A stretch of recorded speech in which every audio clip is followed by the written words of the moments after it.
Who spent the morning with Fani Willis before court. He prayed with her and he said he wanted to offer her words of encouragement. And to him, he said Fani woke up ready this morning to testify and eager to meet this head on. But still, it was just so surreal to see the DA up there taking questions from defense attorneys. Fani Willis went out of her way to say that she wasn't the one on trial, but there were certainly moments during today's hearing where it sure felt like it. I've been very anxious to have this conversation with them today, so I ran to the courtroom. A defiant Fulton County DA, Fani Willis, taking the stand today after weeks of fighting allegations that she personally benefited from a romantic relationship she had with Nathan Wade, the special prosecutor she handpicked to spearhead the sprawling racketeering charges against Donald Trump and his allies. I probably had some choice words about some of the things that you said that were dishonest within this motion. So I don't know that it was a conversation. As you know, Mr. Wade is a Southern gentleman.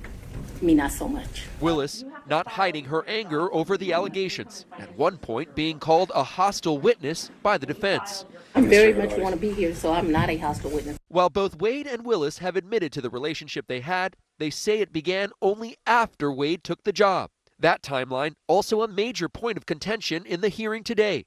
Before Willis took the stand, the first witness of the day directly contradicted Wade and Willis's previous statements to the court. You have no doubt that their romantic relationship was in effect from 2019 until the last time you spoke with her? No doubt. That's 3 years earlier than when Wade said in an affidavit the relationship started. But Wade holding firm to that date when he took the stand. 2022 was the start of any intimate sexual relationship with the district attorney. As did Willis. When did you start dating? When I started dating Mr. Wade, it was right around then. April 2022? 22, yes. 2022. It was around then. I don't know, like, you know, it's not like when you're in grade school and you send a little letter and it says, will you be my girlfriend, and you check it. And then there's the money trail.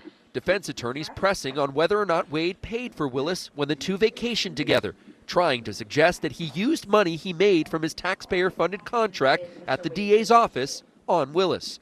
Both maintain that they split their vacation expenses. So all of the vacations that she took, she paid you cash for? Yes, ma'am. Willis confirming the same in her testimony. Because we went out multiple times, that probably went to the level of more than $100. But if we're doing tit for tat like that, I probably paid for as many meals as he paid for. And so I did not receive any gifts from him.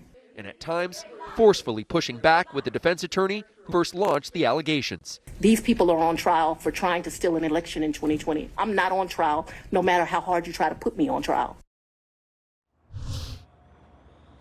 Today's hearing got deep into the personal lives of both Willis and Wade, with at one point the district attorney throwing Nathan Wade under the bus for allegedly making sexist remarks. Willis's testimony is expected to continue tomorrow in the 9 a.m. hour, but Aaron, we are not expected to get a ruling anytime soon. It could be days. Judge Scott McAfee, who's presiding over this case, is not expected to make a ruling from the bench. Aaron. All right. Thank you very much, Nick. And on this incredible day here, Daryl Cohen is with me, a former Fulton County prosecutor. He knows both Fani Willis and Nathan Wade. Also with us, Karen Freeman-Nifilo, Ryan Goodman, and Laura Coates, who is outside the Fulton County Courthouse. So, Daryl, let me start with you because you know both of them, and you know Fani Willis well. Did you expect her to get on that witness stand and do what she did, to be so defiant, to push back time and time again? She didn't let anything go. Aaron, this case never ceases to amaze me. It's a case of first impression that us lawyers like to say, but the reality is it's never happened before. And I watched Fani walk into that courtroom, and she was walking in hot, and she pushed back. I'm not at all surprised. I felt like we were watching a heavyweight fight where Ashley Merchant was swinging hard and Fani was swinging back just as hard. But the bottom line is, does it matter? Does this take anything away from the facts of the case? My answer is it does not. It's a sideshow that has legs for the moment. Well, and it's important, I think, that you know, you say that, a sideshow that has legs for the moment. And Karen, from start to finish, Willis called out, she clashed with the defense attorneys. Let me just play some more examples, including some of the ones that we just briefly saw there. It's ridiculous to me that you lied on Monday, and yet here we still are. The lie, that's one of your lies. You've been intrusive into people's personal lives. You're confused. I'm not on trial, no matter how hard you try to put me on trial. No. This is the truth. Judge, and this it is a lie. It is a lie. We're going to answer it since you said it. Don't be cute with me and then think that you're not going to get an answer. Is her anger justified?